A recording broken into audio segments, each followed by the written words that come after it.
Good morning, నేను Rajesh. Welcome to news analysis. ఇక ఇవాళ ప్రధాన పేపర్లు వచ్చిన అంశాలన్నీ చూస్తే కూడా ముఖ్యంగా మాజీ మంత్రి కేటీఆర్ పైనే ఏసీబీ కేసు నమోదు అనేది కూడా వచ్చింది. మొత్తానికి ఏదైతే ఫార్ములా ఈ రేస్ ఏదైతే ఉందో దీనికి సంబంధించి ఏసీబీ A1గా ఏసీబీ కేసు నమోదు చేసింది. అదేవిధంగా A2గా ఐఏఎస్ అధికారి అరవింద్ కుమార్, అదేవిధంగా A3గా retired chief engineer BLN Reddy పైన కేసు నమోదు చేసింది. ప్రధానంగా కేసు నమోదుకు ప్రధాన కారణం ఏంటంటే గత కొద్ది రోజుల్లో కాంగ్రెస్ సర్కార్ వచ్చినాక ప్రతి శాఖ పైన విచారణ కొనసాగించినప్పుడు ఏదైతే హైదరాబాద్లో నిర్వహించిన ఫార్ములా ఈ రేస్ ఏదైతే ఉందో దీనికి సంబంధించి దాదాపు 50,000 కోట్ల రూపాయలు విదేశీకి మళ్లించారనే దానిపైన కేసు నమోదైంది.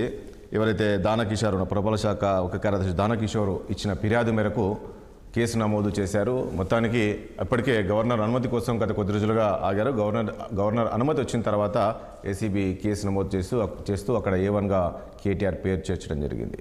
మరి నిజంగా ఎందుకు మళ్లించాల్సిన అవసరం వచ్చింది? ఎందుకంటే ప్రధానంగా ఎందుకు ఏసీబీ చెప్తూ ఉందంటే కనీసం క్యాబినెట్ ఆమోదం లేదు, HMDA అనుమతులు లేకుండా డబ్బులు మళ్లించారు, ఎవరి అనుమతులు లేకుండా మళ్లించారు, అదేవిధంగా RBI రూల్స్ విరుద్ధంగా మళ్లించారు ఈ డబ్బు అనే విధంగా ఈరోజు ఆరోపణలు చేస్తున్నారు. కానీ కేటీఆర్ నిన్న సమావేశ ప్రెస్ మీట్ పెట్టి ఎక్కడా అవినీతి జరగలేదు, నేను ఏ విచారణకైనా సిద్ధమే, దీనిపైన మీరు అసెంబ్లీలో చర్చకు పెట్టండి, అసెంబ్లీలో చర్చకు పెడితే నేను పూర్తి వివరాలన్నీ కూడా వెల్లడిస్తాననే విధంగా కేటీఆర్ చెప్పినప్పటికీ ఇప్పుడు జరుగుతున్న పరిణామాలు ఈరోజు కేటీఆర్కు ఖచ్చితంగా నోటీసులు ఇవ్వబోతున్నారు. కేటీఆర్ను విచారించిన తర్వాత అరెస్ట్ కూడా చేయబోతున్నారని కూడా తెలుస్తుంది. ఎందుకంటే కేటీఆర్ పైన 4 సెక్షన్స్ కింద కేసు నమోదు చేశారు. మరి నిజంగా ఈరోజు కేటీఆర్ చెప్తున్నట్లు కేవలం ప్రభుత్వాన్ని ప్రశ్నిస్తున్నందుకే ఈ రకంగా కేసులు పెట్టి వేధించాలని చూస్తున్నారనేది ఏదైతే కేటీఆర్ చెప్పారో అందులో వాస్తవం ఉందా? సో అలాంటి అంశాలని కూడా మనం చర్చిద్దాం. చర్చలో పాల్గొంటున్నారు కాంగ్రెస్ పార్టీ సీనియర్ నాయకులు మాజీ ఎమ్మెల్సీ దిలీప్ గారు ఉన్నారు, అదేవిధంగా బీజేపీ సీనియర్ నాయకులు ఆచార్య గారు ఉన్నారు, బీఆర్ఎస్ పార్టీ సీనియర్ నాయకులు గెలు శ్రీనివాస్ గారు ఉన్నారు, ఇక రాజకీయ విశ్లేషకులు లక్ష్మణ్ పాల గారు కూడా మనకు లైవ్లో ఉన్నారు. ముందుగా గెలు శ్రీనివాస్ ఏం చెప్తారు? మొత్తానికి గత కొద్ది రోజులుగా చూస్తున్నాం కేటీఆర్ పైన కేసు నమోదు అవుతుంది త్వరలో అన్నారు, కానీ నిన్న కేసు నమోదు చేసింది ఏసీబీ. A1గా చేర్చారు, 4 సెక్షన్స్ కింద పెట్టారు. నేను ఇంతకుముందు అన్నట్లు నాన్ బెయిలబుల్ సెక్షన్స్ పెట్టారన్నారు. ఈ రోజు రేపు కేటీఆర్ను కూడా అరెస్ట్ చేస్తారనేది ఒక చర్చ కూడా జరుగుతుంది. గెలు శ్రీనివాస్.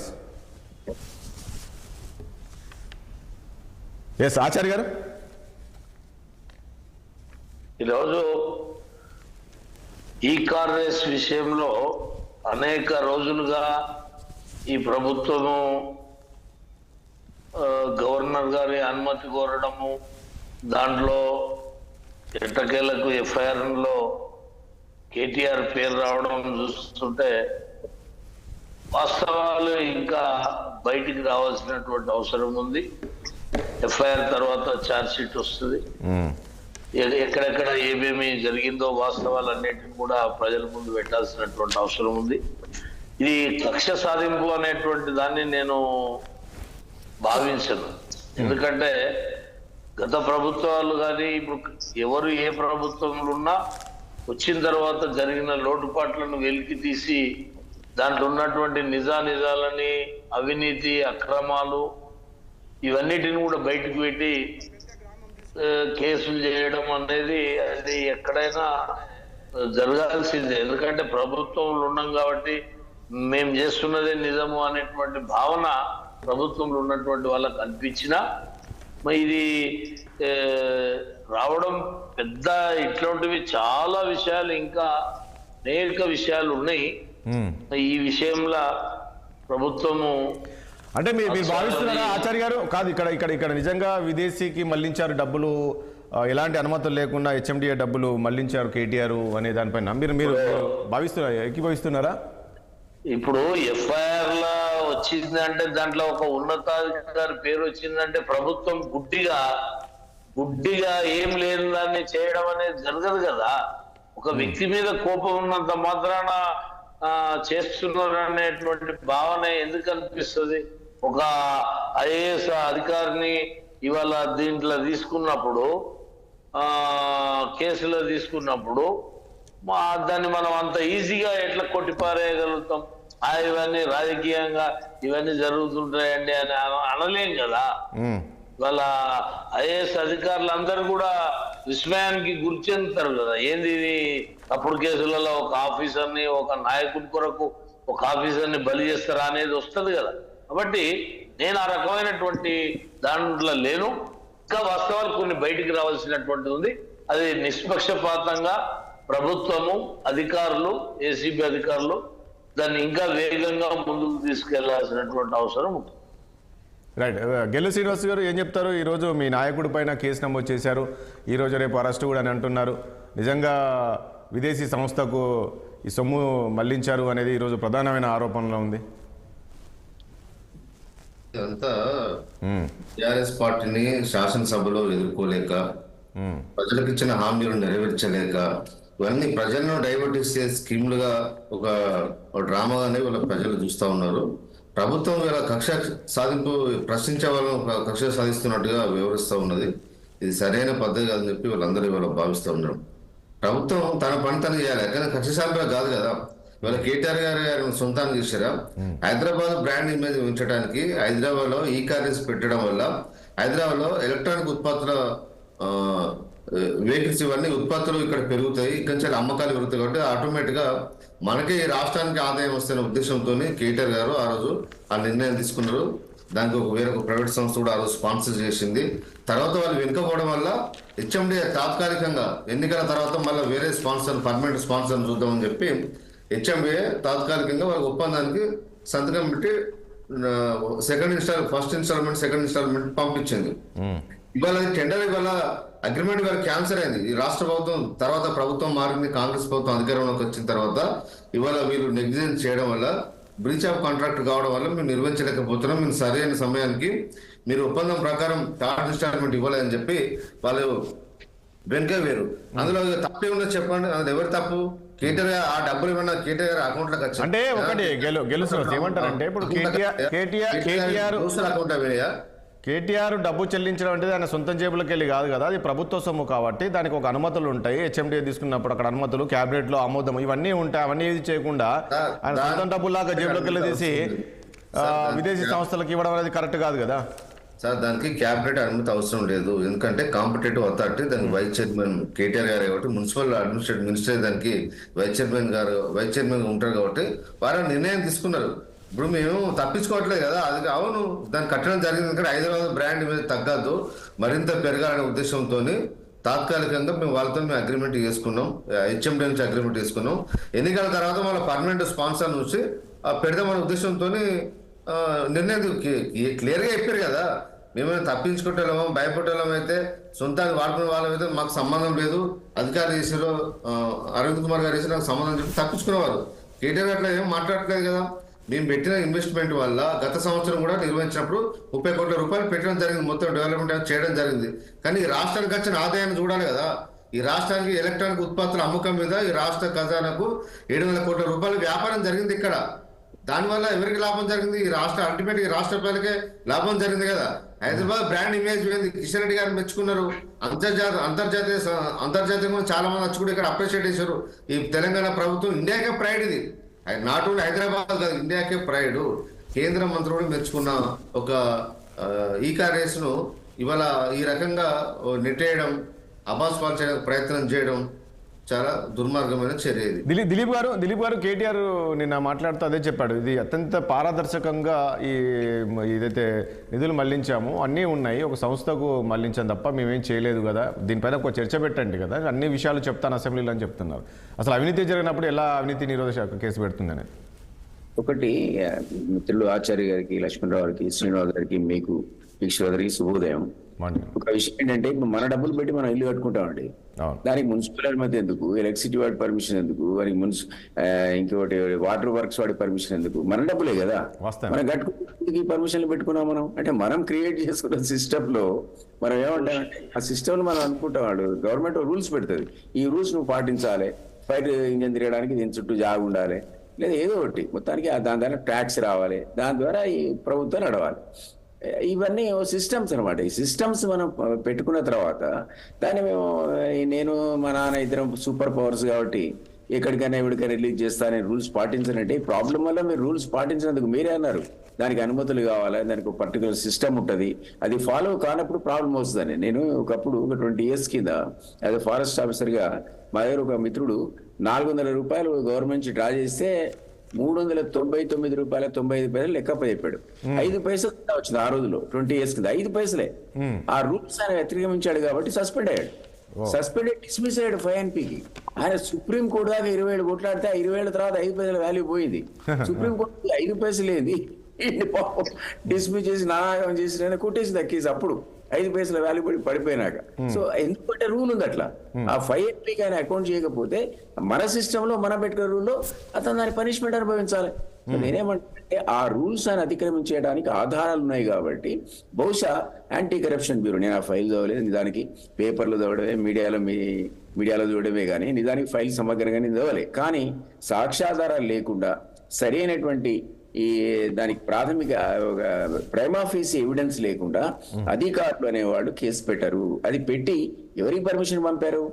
గవర్నర్కి పంపారు. అంటే just like that you cannot send అండి. అధికారులు ముట్టికాయలేస్తాడు గవర్నర్ కానీ, ఎందుకంటే ఆయన కూడా లీగల్ ఒపీనియన్ తీసుకొని ఇచ్చాడు ఆ పర్మిషన్.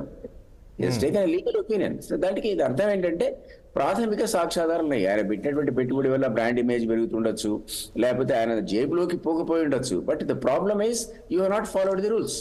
అది ప్రాబ్లం. కాబట్టి there you are liable for prosecution. అదే డబ్బులు అవినీతి జరిగిందనో ఈయన జేబులో పోయిన. మరి ఒకటి దిలీప్ గారు, మరి కేటీఆర్ అంటున్నారు లేదు నా దగ్గర పూర్తి ఆధారాలు ఉన్నాయి, నేను అన్నీ చెప్తాను అని చెప్పి చెప్తూ ఉన్నారు కదా. ఒక కాన్ఫిడెన్స్ గా నిన్న ప్రెస్ మీట్ పెట్టి మాట చెప్తూ ఉన్నారు. దీన్ని ఏ రకంగా చూస్తారు? మరి మీకు గత ప్రభుత్వం మీద అందరం రకరకాల అభియోగాలు చేశాం. అవినీతిలో కూరుకుపోయింది ప్రభుత్వం అన్నాం.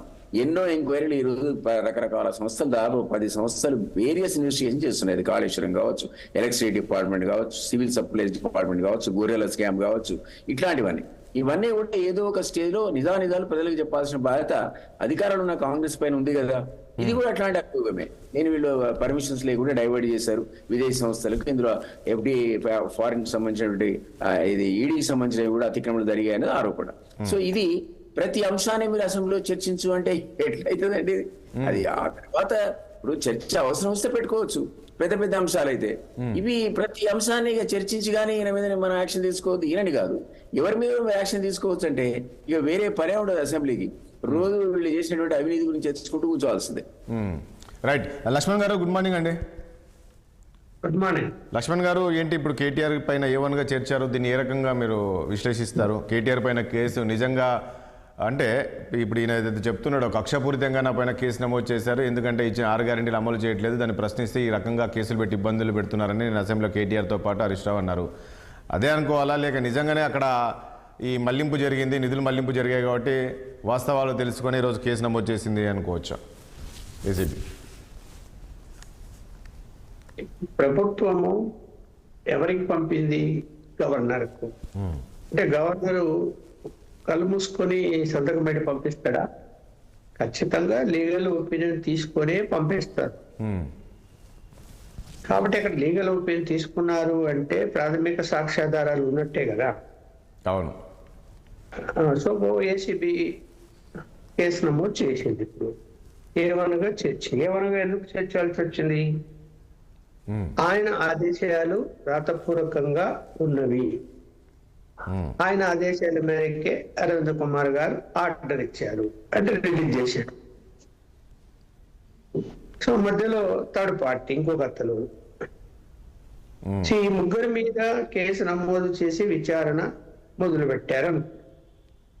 సరే, కేటీఆర్ గారు తాను చాలా ధైర్యంగా ఇందులో ఏం జరగలేదు, మీరు విచారణ చేసుకోండి, నన్ను అరెస్ట్ చేసుకోండి అని కూడా మాట్లాడారు. అసెంబ్లీలో కూడా చాలా మంది అలానే చెప్తుంటారండి, ఇక్కడ ఎక్కడ అవినీతి జరగలేదు, ఏం జరగలేదు. మీరు అదే చెప్పబోతున్నారు. అసెంబ్లీలో కూడా దాని మీద చర్చ పెట్టండి అన్నారు. ఇక్కడ ఏసీబీ నుంచి అది ఒకవేళ మనీ లాండరింగ్ జరిగి ఉంటే ఖచ్చితంగా ఈడీకి వెళ్ళిపోతుంది. ఆల్రెడీ వార్తలు వస్తున్నాయి. ఈడీ పేపర్లో వచ్చిన దాన్ని బట్టి ఈడీ కూడా ప్రాథమిక విచారణ జరిపింది, ఎప్పుడైనా రంగంలోకి దిగొచ్చు అని కూడా వార్తలు వస్తున్నాయి. వాళ్ళ వార్తలు వచ్చాయి. కాబట్టి ఇక్కడ ఈడీ వదిలిపెట్టదు, క్వశ్చన్ లేదు. ఎందుకంటే ఎవరో అనామకులు కూడా తప్పు చేస్తూ ఉంటే కనుక ఈడీ రంగంలోకి దిగి కేసులు పెడుతున్నప్పుడు రాజకీయ రంగంలో ఉంటూ కూడా ఇలాంటి తప్పుడు పనులు చేస్తే ఈడీ ఎందుకు కూరుకుంటది? ఖచ్చితంగా రంగంలోకి దిగుతుంది. సో ఏసీబీ కూడా మళ్ళీ కొంత విచారణ జరిపి ఈడీకి అప్పగించే అవకాశం కూడా ఉంటది. మరి మనీ లాండరింగ్ జరిగిందా లేదా? కాదండి లక్ష్మణ్ గారు, ఇక్కడ కేటీఆర్ ఏమంటారంటే, మనం ఇంతకుముందు గెల్లు శ్రీనివాస్ యాదవ్ అన్నట్లు కూడా ఒక హైదరాబాద్ బ్రాండ్ పెంచాలి, మన హైదరాబాద్ ప్రపంచానికి తెలియాలి మన హైదరాబాద్. ఎందుకంటే గతంలోనే చంద్రబాబు నాయుడు ట్రై చేశారు ఫార్ములా ఏమన్నా ఇక్కడ తీసుకురావాలని, కానీ ఆయన చేయలేకపోయారు. తర్వాత జరిగిన పరిణామాల తర్వాత ఆయన ఓడిపోయాడు కాబట్టి మనం చూసాం. సో ఈ రోజు మనకు హైదరాబాద్ బ్రాండ్ ఇమేజ్ ప్రపంచానికి తెలియాలి కాబట్టి చేశాను, ఇందులో తప్పేముంది, ప్రజల కోసమే చేశాను కదా అనే విధంగా చెప్తున్నారు. కానీ కాళేశ్వరం ప్రాజెక్టు నిర్మాణం చేపట్టడం వల్ల రైతులకు లక్షల మంది రైతులకు మేలు జరుగుతున్నదా లేదా? మరి అందులో అవినీతిని ఎందుకు విచారణ చేస్తున్నారు? ఇక్కడ ప్రాజెక్టులు చేపట్టడం ఓకే, అది ప్రజల కోసం చేపడతారు. మీరు అన్నట్టు ఈ car race Hyderabad brand image పెరుగుతుంది, బాగానే ఉంది. అవినీతి జరగకుండా చేయాలి కదా. అవినీతి జరిగితే మరి విచారణ చేయకూడదంటే దానికి దీనికి సంబంధం ఏముంది? బ్రాండ్ ఇమేజ్ పోతుందని పోతుంది, మరి ఎందుకు తప్పు చేశారనేది వస్తుంది కదా. ఇప్పుడు కాళేశ్వరం ఎందుకు విచారణ జరుగుతున్నది? మరి అందులో చిన్న విషయం అదేమన్నా? అలాగే ఈ రేస్ కాకుండా నిన్న మళ్ళీ అసెంబ్లీలో ఔటర్ రింగ్ రోడ్డుకు సంబంధించి విచారణ జరుపుతామని ముఖ్యమంత్రి ప్రకటించారు కదా. మరి ఏమంటున్నారు? టెండర్ ఏదైతే ఉందో అది రద్దు చేయాలి చూద్దాము అంటే, అది ఇంప్లిమెంట్ అవుతున్నప్పుడు అందులో అవినీతి జరిగిందే లేదో చూస్తారు. కానీ ముందు టెండర్ రద్దు చేయండి అంటే అది చేయరు, టైం పడుతుంది. దానికి మళ్ళీ ప్రత్యామ్నాయం చూపాలి కదా. అందువల్ల ఇవన్నీ రాజకీయంగా మాట్లాడే మాటలే. కానీ మీరు అన్నట్టు ఏంటంటే వాస్తవాలు ఉండాలి, ఆధారాలు ఉండాలి. అవి లేకుండా రాజకీయంగా కేసులు పెట్టారనుకోండి, కోర్టులో నిలబడవు, బెయిల్ కూడా వచ్చేస్తాయి. ఇప్పుడు అదే కేసులు మనం చూసాం కదా, కోర్టులో బెయిల్ వెంబడి ఇచ్చేస్తారు సరైన ఆధారాలు చూపకపోతే. ఇప్పుడు ఇందులో మరి రాజకీయ గొడవల్లో మనం మాట్లాడుకోకపోయినా కూడా మిత్రులు ఇద్దరు చెప్పినట్టు మరి ఫార్మాలిటీస్ పాటించారా? హెచ్ఎండిఏ అన్నది ప్రత్యేక సంస్థ కావచ్చు, ఆ సంస్థ నా కంట్రోల్లో ఉందని చెప్పొచ్చు. కానీ 55 కోట్లు అలా వాళ్ళే నిర్ణయం తీసుకొని రిలీజ్ చెయ్యొచ్చా? మరి రైట్ అండి. ఓకే, ఒకటి ఆచార్య గారు, ఈరోజు ఏదైతే కేటీఆర్ చెప్తున్నారంటే, ఏదైతే ముఖ్యమంత్రి గారికి సంబంధించిన కుంభకోణాలు ఏదైతే మేము బయట పెడుతున్నామో, సో దీన్ని ఆయన రాజకీయ కక్షగా రాజకీయ వేధింపులకు గురి చేస్తున్నాడు అన్న దాంట్లో వాస్తవం ఉందా? ఇప్పుడు ఈ కేసులో కేటీఆర్ అరెస్ట్ అవుతారా, లేక మనం చూసాం చాలా కేసుల్లో ఈ అంశంలో మనం చర్చించుకున్నాం. ఈ రోజు ఆ మంత్రి అరెస్ట్ అయిపోతున్నారు, లేకంటే కేటీఆర్ లేదంటే కేసీఆర్, ఇది కూడా సేమ్ అలాంటి కేసే ఉంటుందా? ఏసీబీ చాలా సీరియస్ గా దీన్ని విచారిస్తుంది అనుకోవచ్చా? కేటీఆర్ అరెస్ట్ అయ్యే అవకాశం ఉంటుందా ఈ కేసులో? ఈ అంశం ప్రధానమైనటువంటి అంశం ఏంటంటే, అవినీతి జరిగిందా లేదా అనే అంశం కాదు, రూల్ అవాయిడ్ అయిందా కాలేదా అనేది ఒకటే దీంట్లో ముఖ్యమైనది. దీనికి ఇప్పుడున్న ముఖ్యమంత్రికి ఆయన అవినీతి చేసిండనే దానికి లింక్ చేస్తే, అంటే నేను చేసిన కాబట్టి నువ్వు చేసినావు అని అనడం కాదు కదా. ఇప్పుడు ఈ కేసు విషయంలో పర్టికులర్ గా చాలా లోతుగా గవర్నర్ గారు క్షుణ్ణంగా పరిశీలించే అనుమతి ఇచ్చిండ్రు. వాస్తవంగా అయితే గవర్నర్ గారు పర్మిషన్ తీసుకోవాల్సినటువంటి అవసరం కూడా లేదు దీంట్లో. ఏసీబీ వాళ్ళు ఎంక్వైరీ చేసి సంబంధిత అధికారులు దీని మీద ఛార్జ్ షీట్ ఏదైతే ఎఫ్ఐఆర్ చేయొచ్చు. కానీ ఇట్లా చేస్తే కుట్రపూరితంగా అవుతుందనేది భావించి గవర్నర్ గారిది కూడా పర్మిషన్ తీసుకుందాం అనేటువంటి ఒక న్యాయ నిపుణుల చేత ఈ ప్రభుత్వం ఆలోచన చేసిందా గవర్నర్ గారిది?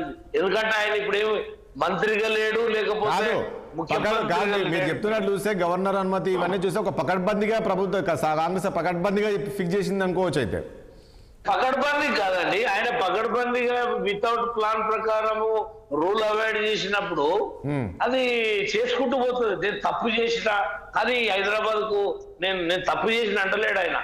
బ్రాండ్ ఇమేజ్ కొరకు నేను రూల్ అవాయిడ్ చేసిన, నీ బ్రాండ్ ఇమేజ్ సంగతి దేవుడేరుగా. బ్రాండ్ ఇమేజ్ ఇలా నువ్వు ఇది చేస్తేనే హైదరాబాద్ కు బ్రాండ్ ఇమేజ్ రాదు. అనేక విషయాలు అనేక ప్రాతిపదికల వల్ల హైదరాబాద్ కి ఇమేజ్ వస్తుంది. ఈ కార్ రేసుల వల్లనే హైదరాబాద్ కి ఇమేజ్ వచ్చిందని కాదు, హైదరాబాద్ కు ఉన్న ఇమేజ్ హైదరాబాద్ కు ఉంటుంది. దీని వల్ల నువ్వు అదే పారదర్శకంగా చేసేది ఉండే, అదే రూల్ ప్రకారం చేసేది ఉండే, అప్పుడు నీ మీద రాకపోవు కదా. అలా దీనికి ఇప్పుడున్న ముఖ్యమంత్రి అవినీతి చేసిందంటే వాళ్ళు వచ్చి 1 year అయింది. వాళ్ళ 6 గ్యారంటీలు అమలు చేయడానికనే నెత్తి పట్టుకుంటారు. వాళ్ళ దగ్గర బడ్జెట్ లేదు. కానీ ఇది కూడా ఒక పాయింట్ కదండి ఆచార్య గారు. ఒకటి ఆచార్య గారు, ప్రభుత్వం ముందు చాలా సవాల్స్ ఉన్నాయి, వాళ్ళు చేయాల్సింది హామీలు చాలా ఉన్నాయి, ఎన్నికల ముందు చెప్పారు. దానిపైన దృష్టి పెట్టకుండా ఇట్లా వీళ్ళపైన కేసులు నమోదులు చేసుకుంటూ పోవడం అంటే ఇదంతా కూడా ఒక డైవర్ట్ చేస్తుంది. అంటే ఇప్పుడు ఇవన్నీ ఇడిచిపెట్టుకుంటా పోయి వాళ్ళు చేసుకుంటూ పోవాలా? ఇప్పుడు ఇవన్నీ ఇడిచిపెట్టాలంటారా మీరు? ఎవరైనా ఇప్పుడు కేటీఆర్ ఉన్నాడని నేను అంటలేను. ఈ తప్పు చేసినటువంటి వాళ్ళందరినీ ఇడిచిపెట్టి ఇప్పుడు పోలీసులందరూ ఇక ఏం జరుగుతుందో ఇడిచిపెట్టాలే. రేవంత్ రెడ్డి అభివృద్ధిగా పోలీసులు పాల్గొనాలా? వాళ్ళ రూళ్ళు వాళ్ళకు వచ్చినటువంటి ఫిర్యాదులు ఏం చూడొద్దా? ఓకే, గెలు శ్రీనివాస్ గారు అట్లా కాదు కదా.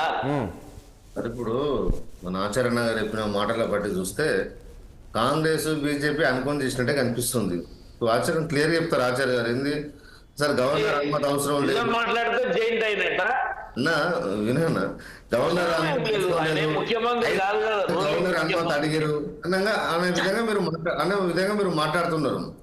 అసలు ఇక్కడ ఎక్కడైనా ఒక పైసా అవినీతి జరిగిందా? ఇక్కడ ట్రాన్సాక్షన్ జరిగింది వీళ్ళ కేటీఆర్ గారి జేబులకు వచ్చినాయా?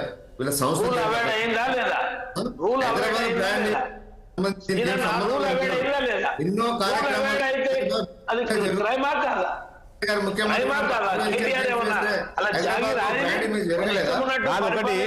ఎన్నో గెలు శ్రీనివాస్ గారు, ఇప్పుడు ఇక్కడ ఏంటంటే కేటీఆర్ అవినీతి అనేది కాదు. ఇప్పుడు ఏదానికైనా ఇప్పుడు మీరు అన్నట్లు ఒక 10 కోట్లు ప్రభుత్వ సొమ్ము మళ్లించాలి అంటే అది ఖచ్చితంగా అనుమతులు తీసుకోవాలి. ఇప్పుడు ఆ శాఖ ఉంది, ఇప్పుడు అక్కడ ఏంటి పురపాలక అక్కడ అనుమతి తీసుకోలేదు, ఆర్బీఐ అనుమతి తీసుకోలేదు అన్నారు, క్యాబినెట్ అనుమతి తీసుకోలేదన్నారు. ఇంకోటి ఏంటంటే ఇలాంటి రేసులు పెట్టినప్పుడు ఈ ప్రైవేట్ సంస్థలు పెడతారు. మనం చేయాల్సింది ఏంది ప్రభుత్వం అంటే వాళ్ళకి కావాల్సిన ఏర్పాట్లు చేయడం, లేదంటే రోడ్స్ వేయడము, అలాంటివి మాత్రమే ప్రభుత్వం చేస్తుంది కదా. ఇట్లాంటివి డబ్బులు రిటర్న్ చెల్లించే కాన్సెప్ట్ ఉండదు కదా ఎక్కడ కూడా. సార్, ఇప్పుడు డొమెస్టిక్ ట్రాన్స్ఫర్ అంత ఈజీగా ఇంటర్నేషనల్ ట్రాన్సాక్షన్ అనేది బ్యాంకుల్లో అంత ఈజీగా జరగదు. వితౌట్ అప్రూవల్ అనేది ఏమి ఉండదు. బ్యాంకులు చూసుకుంటారు. కరూర్ వైశ్య బ్యాంక్ అనేది అదే నేషనలైజ్డ్ బ్యాంకు అన్ని చూసుకునే చేస్తారు కదా, ఉత్తరం చేయరు. వల్ల ఏం అసలు ఇంత 1% జరు. ఇంకోటి ఏంటంటే సార్, ఎవరైతే ఇవైతే డబ్బులు రిటర్న్ తీసుకోమన్నారు, వాళ్ళు ఏమంటారంటే మీరు సరైన సమయంలో మీరు నిర్వహించలేకపోతున్నారు కాబట్టి సెకండ్ ఇన్స్టాల్మెంట్ కట్టిరు, థర్డ్ ఇన్స్టాల్మెంట్ కట్టడంలో మీరు డిలే చేయడం వల్ల మేము ఈ కార్యక్రమాన్ని ముందుకు తీసుకెళ్ళబోతున్నాం కాబట్టి మేము విత్డ్రా చేసుకుంటామని చెప్పారు. దానికి సంబంధించిన ఫీజు ఏదైతే 70 లక్షల రూపాయల ఫీజు అయితే ఆ సంస్థ వాళ్ళు ఇంటర్నేషనల్ సంస్థ కదా కట్టిరో, ఆ డబ్బులు మీరు రిటర్న్ తీసుకోపోరన్న కూడా ఇలా రాష్ట్ర ప్రభుత్వం తీసుకుంటలేదు. ఎందుకంటే కేటీఆర్ గారిని ఉద్దేశపూర్వకంగా ఈ కేసులో వీళ్ళు మిస్టేక్స్ చేశారనే ఉద్దేశం మీద అవినీతి చేశారని చెప్పి ఇరికించడానికి కుట్ర కొనలో కూడా డబ్బులు తీసుకుంటారు. సార్, ఇప్పుడు మేము ఒక కాంట్రాక్ట్ చేసుకుంటాం. ఇప్పుడు ఈ 60 ఒక అగ్రిమెంట్ కాంట్రాక్ట్ చేసుకుంటాం. ఈ అగ్రిమెంట్ లో కూడా ఎవరైనా బ్రీచ్ ఎవరైనా కావచ్చు, నాకు వెళ్ళకనో లేకపోతే మీరు నిర్వహించలేకపోయినా కూడా దిలీప్ గారు గెలిచిన దిలీప్ గారు ఒక అంశం చెప్పాడు. ఏంటంటే ఇప్పుడు మనం చిన్న ఎగ్జాంపుల్ ఇల్లు కట్టాలంటే మనం ఎందుకు తీసుకుంటాం ఈ అనుమతులని. సో అలాంటివి తీసుకోకుండా అలాంటివి ఏవి చేయకుండా సొంత డబ్బుల అట్లా దుర్వినియోగం చేయడం పైనే కదా ఈరోజు కేసు నమోదు అనేది. ఇవి వ్యక్తి జేబులకు పోలేదు. హైదరాబాద్ బ్రాండ్ ఇమేజ్ సంబంధించి గత సంవత్సరం నిర్వహించిన సంస్థతోనే మళ్ళీ ఒప్పందం చేసుకున్నాం. అలా దాపరికం లేదు, దాచిపెట్టి కూడా ఓపెన్ కదా. గత సంవత్సరం చేసిన దాంతోనే వాళ్ళు ఒప్పందం చేసుకున్నాం. ఎలక్షన్ తర్వాత మిగతా దానికోసం వేరే స్పాన్సర్లను చూసి ఈ గేమ్స్ కంటిన్యూ అయితే హైదరాబాద్ లో ఎలక్ట్రానిక్ ఉత్పత్తులకు ఇది ఒక హబ్ గా మారుతుంది. ఇన్ఫ్రాస్ట్రక్చర్ డెవలప్మెంట్ కోసం ఇక్కడ ఒక హబ్ గా మారుతుంది. ఇన్వెస్టర్లు ఇక్కడ తెలంగాణకు వస్తారు, హైదరాబాద్కు వస్తారు. దేశంలోనే ఒక ఎలక్ట్రానిక్ ఉత్పత్తి రంగంలో ఒక పారిశ్రామిక కేంద్రంగా ఒక దీన్ని డెవలప్ చేయాలనే ఉద్దేశం ఈ ప్రభుత్వానికి ఉన్నది కాబట్టి అందరూ అప్పుడు కిషన్ రెడ్డి గారు కూడా వచ్చారు. అదే అన్నారండి, ఎలక్షన్ ముందు ఎందుకు అంత అడావుడి ఎందుకు? ఒకవైపు ఎలక్షన్ కోడ్ ఒకవైపు ఉంది, అంత అడావుడిగా చేయాల్సిన అవసరం ఉంది, అంత డబ్బు మళ్లించాల్సిన అవసరం ఉంది ఈరోజు అని ఇలాంటి ప్రధాన ఆరోపణలు చేస్తుంది. తర్వాత మీరు అడిగారు నన్ను మాట్లాడమని, నేనేమంటానంటే చిన్న కరెక్షన్స్. ఒకటి, Karur Vysya bank is not a nationalised bank. అది registered by RBI, recognised by RBI అంతే. తర్వాత మిత్రుడు ఆచార్య గారికి విత్ డ్యూ అపాలజీస్. ఎందుకు ఎమ్మెల్యే కూడా పర్మిషన్ తీసుకోవాలి అంటే ఏసీబీ యాక్ట్ లో ఆర్టికల్ 18లో అమెండ్మెంట్ జరిగింది గతంలో, నాకు కరెక్ట్ ఇయర్ జ్ఞాపకం లేదు. ఆ అమెండ్మెంట్ తర్వాత అంతకుముందేమో క్యాబినెట్ స్టేటస్, అపోజిషన్ లీడర్ కూడా క్యాబినెట్ స్టేటస్ ఉంటే వాళ్ళకి పర్మిషన్స్ కంపల్సరీ ఉండేవి. ఈసారి అమెండ్మెంట్ తర్వాత ఏమైందంటే ఈవెన్ ఎమ్మెల్యేలకు కూడా కంపల్సరీ గవర్నర్ పర్మిషన్ తీసుకోవాలని అమెండ్మెంట్. ఆ కారణం ఏసీబీ ఎమ్మెల్యేలకు కూడా ఇప్పుడు పర్మిషన్ తీసుకునే పరిస్థితి ఏర్పడేది అమెండ్మెంట్ తర్వాత. కానీ మరి ఎందుకు మనం మీరు అన్నట్లు కరెక్ట్, మరి ఎందుకు అప్పుడు చంద్రబాబు నాయుడు అరెస్ట్ చేసినప్పుడు అక్కడ తీసుకోలేదని పక్కన కోర్టు కొట్టేసిందండి, మొట్టికాయలు వేసింది. అందుకే ఆయన అరెస్ట్ చేయడానికి పర్మిషన్ తీసుకోలేదని. ఆ టైంలో అప్పుడు అమెండ్మెంట్ కు అనుగుణంగా మీరు పర్మిషన్ ఎందుకు తీసుకోలేదు, ఇప్పుడు అమెండ్మెంట్ అయింది కదా కాబట్టి you have to take permission అని కోర్టు ఆయన తప్పు పట్టింది గవర్నమెంట్ ని. పర్మిషన్ తీసుకోకుండా అరెస్ట్ చేశారు అప్పుడు గవర్నర్ది. ఇప్పుడు అదే కాదు, ఇప్పుడు ఈవెన్ క్యాబినెట్ స్టేటస్ లేని ఎమ్మెల్యేలకు కూడా ఇఫ్ దే ఆర్ ఎమ్మెల్యేస్ ఇప్పుడు కూడా సెక్షన్ 18 అమెండ్మెంట్ తర్వాత ఇప్పుడు అవసరం ఏర్పడదు, ఎమ్మెల్యేలకు కూడా పర్మిషన్ గవర్నర్ ఇవ్వాల్సిందే. సో అదొక ఆస్పెక్ట్. ఇంకోటి బ్రాండ్ ఇమేజ్ గురించి చారి గారు నేను అందరం కూడా యాక్సెప్ట్ చేసాం, బ్రాండ్ ఇమేజ్ పెరగాలంటే చేసుకోవచ్చు. కానీ మేము ముగ్గురు అంటున్నది ఏంటంటే మీరు పర్మిషన్స్ తీసుకోవాలి కదండి, మీరు రూల్స్ ఫాలో కావాలి కదా. మీరు రూల్స్ ఫాలో కావు, ఈ బ్రాండ్ ఇమేజ్ కోసం ఇంత డబ్బు పెడతాం అంత డబ్బు పెడతాం, మా ఇష్టమైన ఇంతకుముందు అన్నా కదా, మా ఇష్టం ఏదైనా చేస్తాం అనే పద్ధతి కరెక్ట్ కాదన్నది. అది పర్మిషన్ కాదు దిలీప్ గారు. ఆ టైంలో మీరు చూసి ఉంటారు, చాలా మంది అక్కడ వాహనదారులు కావచ్చు, చాలా మంది ఇబ్బందులు పడ్డారు, చాలా మంది తిట్టారు. ఏంటంటే నాకు అవసరమా వెళ్ళాలంటే అసలు కిలోమీటర్లు గంటలు మామూలుగా ఇబ్బంది పడలేదు అక్కడ. ఆ సిటీ సెంటర్ లో నిజంగా కూడా అది నిర్వహించడం ఏంటో ఆశ్చర్యంగా, నేను కూడా ఆ రూట్ లో రెగ్యులర్ ప్రయాణించేవాడిని, నాకు కూడా ఇబ్బంది అయింది. అవునవును, అందరం పోయాం అక్కడి నుంచి. సో అది అర్థమే కాదు అసలు, ఇక్కడ ఎందుకు సెంటర్ లో పెట్టారు, ఎక్కడో ఊరోతలో పెట్టుకోవాల్సిన ఫార్ములా రేస్ అనిపించింది అప్పుడు. గవర్నమెంట్ ఎందుకు చేసింది ఈ పని అనిపించింది, ఎందుకంటే అది పెద్ద కన్వీనియంట్ గా ఎవరికి పబ్లిక్ లేకుండా ఆ రోజు చాలా ఇబ్బంది పడ్డారు ప్రజలు, అయితే చాలా ఇబ్బంది పడ్డారు. ఎక్కడో ఊరోతలో పెట్టుకోవాల్సిన తీసుకొచ్చి అక్కడ పెట్టారు, అర్థమే కాదు అసలు ఎందుకు పోయారు. సరే వాట్ ఎవర్ ఇట్ ఈస్, ఇంతకుముందు నేను అన్నట్టు ఏదో రూల్స్ ఉండని దాన్ని అతిక్రమించకుండా ఉంటే, ఆచార్య గారు అన్నట్టు, లక్ష్మణరావు అన్నట్టు ఎందుకు గవర్నర్ పర్మిషన్ ఇస్తున్నాడు? ఆయన మామూలు ఇన్స్టిట్యూషన్ అది కాన్స్టిట్యూషనల్ అథారిటీ. ఆయన లీగల్ ఒపీనియన్ తీసుకోవడానికి వచ్చింది పేపర్లో. లీగల్ ఒపీనియన్ తీసుకున్నాక కాస్త ఆలస్యం కూడా అయింది. అప్పుడు ఆలస్యం అయితే ఈవెన్ మేము కూడా గవర్నర్ గారిని తప్పట్టాం. అరే ఏంటని ఇప్పుడు శ్రీనివాస్ గారు అంటారు బీజేపీ కాంగ్రెస్ ఒకటే అని ఆచార్య గారిని. అప్పుడు మేము కూడా అన్నాం ఏంటిది ఇంత డిలే అవుతుంది, బీఆర్ఎస్ను బీజేపీ ఒకటేనా అనేటువంటి. అంటే డిలే ఎందుకైంది అంటే ఆయన లీగల్ ఒపీనియన్ అడిగాడు. ఆయన అది తీసుకున్న తర్వాత పర్మిషన్ ఇచ్చాడు. ఇంకేముంటుంది అంతకంటే ఆధారాలు అనేది ఏదో స్పష్టమైన ఆధారాలు లేకుండా చేయరు కదా. ఆయన డ్యూ ప్రాసెస్ ఫాలో అయ్యాడు అన్నట్టు. వీళ్ళు ఫాలో కాలేదు, వీళ్ళు ఫాలో కాదు కాబట్టి ఆ ట్రబుల్లో ఇరుక్కున్నారు ఈరోజు. దిలీప్ గారు ఈ డబ్బు, దిలీప్ గారు ఇప్పుడు ఒకటి ప్రధానంగా ఈ ప్రభుత్వ సొమ్ము ఏదైతే 55 కోట్లు ఇది ఎటు పోయిండొచ్చు దిలీప్ గారు? అంటే ఇది మళ్ళీ అటు తిరిగి మళ్ళీ వీళ్ళ జేబులోకి వచ్చింది అనుకుంటున్నారా? ఎట్లా ఏం భావిస్తున్నారు? ఆ మాట నాకు ఇన్వెస్టిగేషన్ అథారిటీ నేను కాదు, నేను ఆ ఫైల్ చూడలేదు. మనం జస్ట్ లైక్ దట్ ఆ 55 కోట్లు మరిన్నో కేసీఆర్ జేబులో పోయినా, కేటీఆర్ జేబులో పోయినా నేను అనలేనండి. బట్ తప్పులు లేకుండా అధికారులు అనేవాళ్ళు ఖచ్చితంగా ఇట్లాంటిది కేసు పెట్టలేరని మాత్రం చెప్పగలుగుతారు. ఎందుకంటే సుదీర్ఘకాలం సర్వీస్ లో ఉన్నా, ఇక్కడ స్టేట్ సర్వీస్ లో ఉన్నా, సెంట్రల్ సర్వీస్ లో ఉన్నా. ఇంతకుముందు లక్ష్మణరావు అన్నట్టుగా అట్లా కనుక తప్పుడు కేసులు పెడితే అధికారులే సస్పెండ్ అవుతారు. ఒకనొక సందర్భంలో కోర్టు డైరెక్షన్ ఇస్తుంది వీళ్ళు సస్పెండ్ చేయమని. నేను చిన్న ఎగ్జాంపుల్ చెప్తాను. హైదరాబాద్ లోనే ఒక ఈడీ కేసు లోపల ఒక లేడీని తీసుకెళ్లి రాత్రిపూట ఇంట్రాగేషన్ ఇంకో లేడీ ఆఫీసర్ కూర్చోబెట్టి పెట్టారు. నైట్ అంతా పెట్టారు. అక్కడ కోర్టు 5గురిని సస్పెండ్ చేసింది. 6 అరెస్ట్ చేసిన అధికారులు. ఎందుకంటే నీకు లాకప్ రూమ్ లేదు, నువ్వు ఆమెను ఎట్లా అరెస్ట్ చేస్తావు? ఆఫ్టర్ సన్సెట్ ఎట్లా చేస్తావు? అసలు ఆఫీస్లో లాకప్ రూమ్ లేకుండా ఎట్లా పెడతావు? నీ ఆఫీస్లో నీకు లాకప్ రూమ్ లేక నీకు ఎవడిచ్చాడా పవర్ అని? అరెస్ట్ పవర్ ఉన్నా లాకప్ రూమ్ లేనప్పుడు మీరు డిటైన్ చేయలేరు. అటు రెగ్యులర్గా మా మేజిస్ట్రేట్ ముందు ప్రొడ్యూస్ చేసి మేజిస్ట్రేట్ కనుక ఎస్ అంటే తీసుకుపోయి నువ్వు జైల్లో పెట్టాల్సిందే. సో ఇట్లా రూల్స్ ఉంటాయి. ఆ రూల్స్ అతిక్రమిస్తే మేజిస్ట్రేట్ ఆర్డర్స్ ఇస్తే 5 అధికారులు ఈ రోజు సస్పెండ్ అయి ఉన్నారు. మన దగ్గర ఇంకా ఒకటి దిలీప్ గారు మీరు అన్నట్లు ఎలాంటి ఆధారాలు లేకుండా ఏసీబీ కేసు నమోదు చేయదని ఒకటి అన్నారు. దాంతోపాటు ఇప్పుడు గవర్నర్ కూడా లీగల్ ఒపీనియన్ తీసుకున్న తర్వాత అనుమతి ఇచ్చారు. సో ఇవన్నీ కూడా పక్కా ఆధారాలతోటి కేటీఆర్ను A1గా చేర్చారంటే కేటీఆర్ను విచారించి వదిలేస్తారా, లేక ఖచ్చితంగా కేటీఆర్ ఈ రోజు రేపు 2 రోజులు అరెస్ట్ చేసే అవకాశం ఉంటుందా? పక్క అరెస్ట్ అయ్యే అవకాశం ఉంటుందా కేటీఆర్? ఇప్పుడు వీళ్ళు పెట్టిన సెక్షన్స్ కావచ్చు, ఇవన్నీ చూస్తే సెక్షన్స్ ను చూస్తే, ఇన్వెస్టిగేషన్ పద్ధతిని చూస్తే మాత్రం డెఫినెట్లీ A1, A2 వీళ్ళంతా అరెస్ట్ అయ్యే అవకాశాలే ఎక్కువ ఉన్నాయండి. తంటిగా మనం చెప్పలేము. ఇట్ డిపెండ్స్ ఆ కేసుకు సంబంధించిన అవసరాలను బట్టి అధికారులు చర్య తీసుకుంటారు. కానీ బట్ ఎందుకో దాన్ని on the face of it చూస్తే మాత్రం మీడియాలో వచ్చిన కథనాలు కానీ రకరకాల సెక్షన్స్ వాళ్ళు పెట్టినవి చూస్తే మాత్రం అరెస్ట్కి అవకాశం ఉన్నట్టే కనిపిస్తున్నాయి. ఒకటి లక్ష్మణ్ గారు, ఒకవైపు పార్టీ ఓటమితో మనం చూస్తున్నాం. ఓటమితో అదేవిధంగా కొంతమంది ఎమ్మెల్యేలు మా పార్టీ వీడారు. దీంతో పార్టీ కాస్త సతమతం అవుతున్న సమయంలో పార్టీకి ఒక బ్యాక్ బోన్గా అనుకుంటున్నారు కేటీఆర్ని, ఈరోజు వర్కింగ్ ప్రెసిడెంట్, రేపు పొద్దున కాబోయే సీఎం అని చెప్పి. అలాంటి వ్యక్తి ఈరోజు ఇలాంటి అవినీతి ఆరోపణలపై ఎదుర్కోవడము, ఏసీబీ కేసు నమోదు చేయడం, ఆయన త్వరలో జైలు కూడా వెళ్ళబోతున్నారు అనేది తెలుస్తుంది. ఇవన్నీ చూస్తే పార్టీ పరిస్థితి ఎలా ఉండే అవకాశం ఉంటుందని రాష్ట్రంలో రాబోయే రోజుల్లో? ఇవాళ రాజకీయ నాయకులు కేసులు సహజం అయిపోయినాయి. జనం కూడా దాన్ని పెద్దగా సీరియస్ గా తీసుకోవడం లేదు. మన ఉదాహరణ పక్కన ఆంధ్రప్రదేశ్, జగన్మోహన్ రెడ్డి గారిని ఎలా గెలిపించారు? మరి 12 కేసులు ఈడీ కేసులు ఉన్నాయి, మరి గెలిపించారా లేదా? మళ్ళీ గెలిపించారని కూడా చెప్పలేము. అందువల్ల ఇక్కడ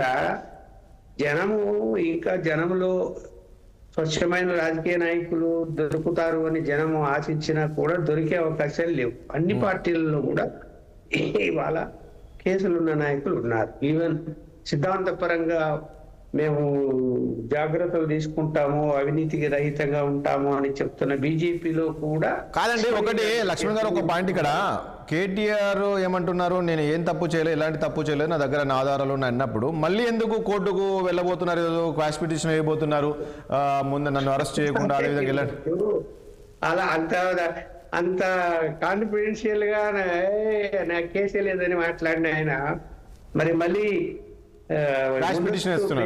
కోర్టుకి వెళ్తున్నారు. అర్థమేమి? ఇక్కడ క్లియర్ గా అన్ని వైలేషన్స్ ఉన్నాయి, ఒకటి కాదు.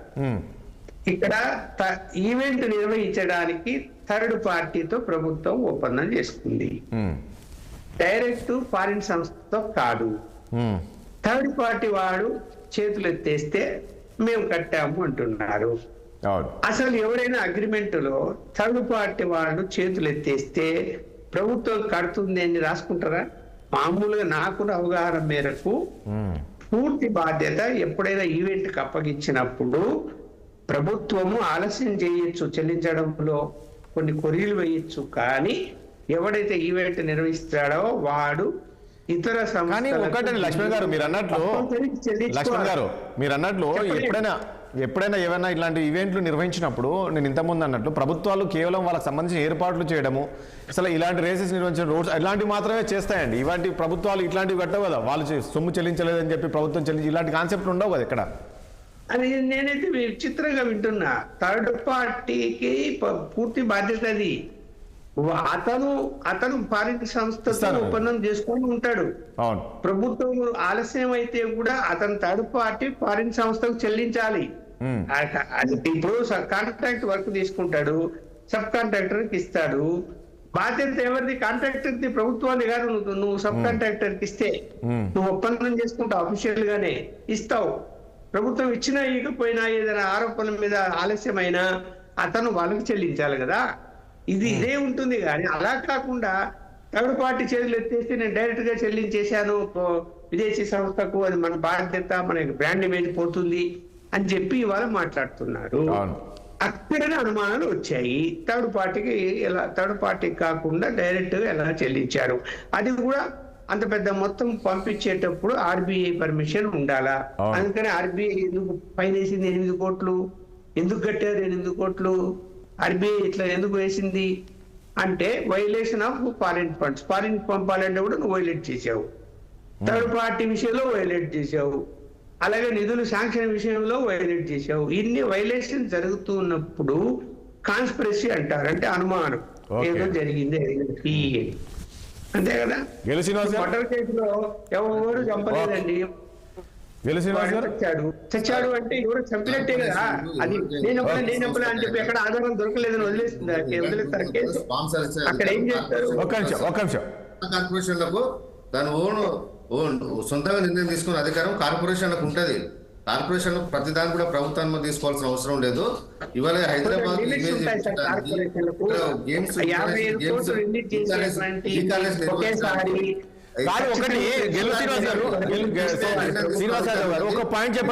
ఎవరికైనా స్పాన్సర్ అయ్యచ్చు, ఏ కార్యక్రమానికైనా స్పాన్సర్షిప్ ఇచ్చింది గవర్నమెంట్.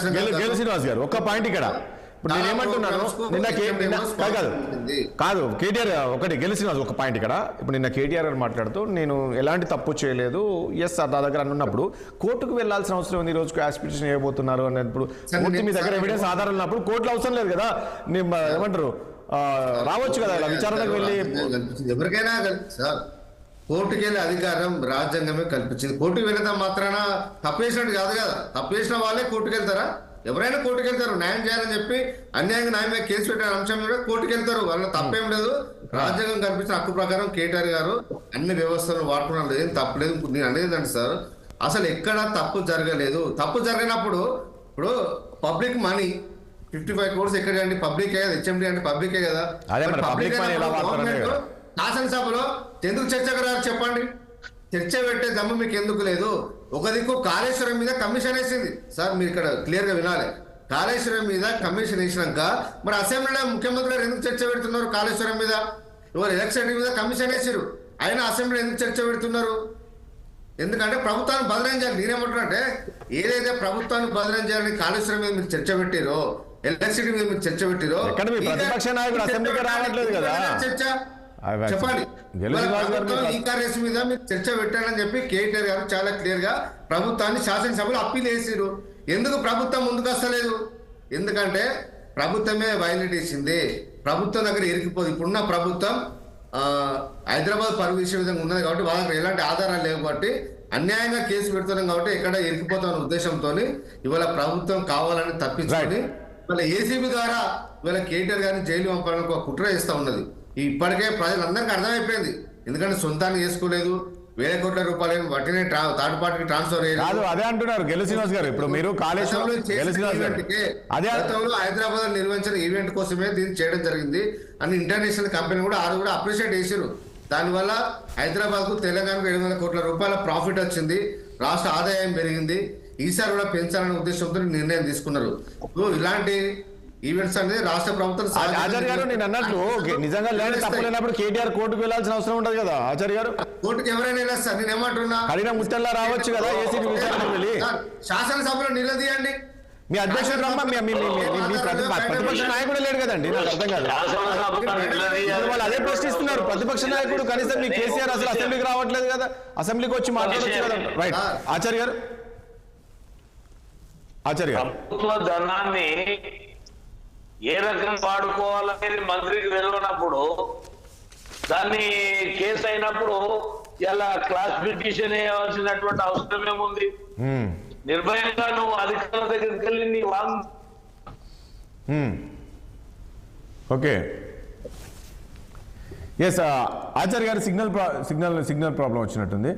దిలీప్ గారు ఒకటి, ఈరోజు కేటీఆర్ అరెస్ట్ అదంటే ఇప్పుడు కోర్టుకు వెళ్తున్నారు, క్వాష్ పిటిషన్ అయిపోతున్నారు. కోర్టులో ఏమైనా ఊరట లభించే అవకాశం ఉంటుందా కేటీఆర్కు రాబోయే రోజుల్లో? ఆయన చేసే పిటిషన్ ఏంటంటే ఈ నా పైన పెట్టిన తప్పుడు కేసు దాన్ని కొట్టివేయాలంటూ, అదేవిధంగా ఈ పోలీసులు ఇబ్బందులు పెట్టొద్దు అంటూ ఇలాంటివన్నీ కూడా వేసే అవకాశం కనబడుతుందని తెలుస్తుంది. దీనివల్ల కాస్త కేటీఆర్కు కొంచెం రిలాక్స్ అయ్యే అవకాశం ఉంటుందా? Again up to the magistrate to take a decision గానీ, but most of the cases ఈ క్వాష్ పిటిషన్ లో డైరెక్ట్ గా స్క్వాష్ చేయకుండా కోర్టు ఈ మధ్య కాలంలో నేను కొన్ని 2-3 సందర్భాలు చూసినాయంటే 41A కింద వాళ్ళు ఒక రిలీఫ్ ఇస్తున్నారు. ఏంటి అంటే అధికారులకు మీరు సహకరించాలి, వాళ్ళు అడిగిన ప్రశ్నలకి సమాధానం చెప్పాలి, అప్పుడు సాటిస్ఫై అధికారులు కాకపోతేనే అరెస్ట్ చేయాలనే క్లాజ్ ఇస్తుంది. అది ముందు కూడా చేస్తారు. అంటే అట్లాంటి రిలీఫ్ కూడా రావచ్చు, లేదా స్టేట్ అవే క్వాష్ కూడా చేయొచ్చు. మనం చెప్పలేము. అది మేజిస్ట్రేట్ వారికి ఉన్నటువంటి అంటే వీళ్ళు ప్రజెంట్ చేసే ఆధారాలు కానీ సాక్ష్యాలు కానీ వాళ్ళ అబ్జెక్షన్స్ కానీ అన్ని ఎగ్జామిన్ చేసి అది అయితే క్వాష్ చేస్తారు మేజిస్ట్రేట్ గారు, లేదా 41A కింద పర్మిషన్ ఇస్తారు. Don't arrest before giving a notice. ఆ నోటీస్ ఇచ్చి విచారించి అప్పుడు మీరు అవసరం అనుకుంటే చేయండి అనేటువంటి ఆ రిలీఫ్ కూడా ఒక్కొక్క సందర్భాలు దొరుకుతుంది. కానీ ఇంకో విషయం దిలీప్ గారు, ఇప్పుడు మనీ ట్రాన్స్ఫర్ అయింది కదా, ఇందులో ఈడీ ఎంటర్ అయ్యే అవకాశం ఉందా? ఈడీ కూడా డెఫినెట్లీ మనీ లాండరింగ్ జరిగిందన్నది పేపర్ల ద్వారా క్లియర్ గా కనపడుతుంది. వాళ్ళు ఇచ్చినటువంటి అన్ని సెక్షన్స్ కూడా కనపడుతున్నాయి అందులో. అది జరిగితే ఈడీ విల్ డెఫినెట్లీ ఇన్వెస్టిగేట్. వాళ్ళు ఆల్రెడీ ఈ విషయంలో ఇంటర్ఫేర్ అయినట్టుగా లక్ష్మణరావు చెప్పినట్టు పేపర్లు చదివాము.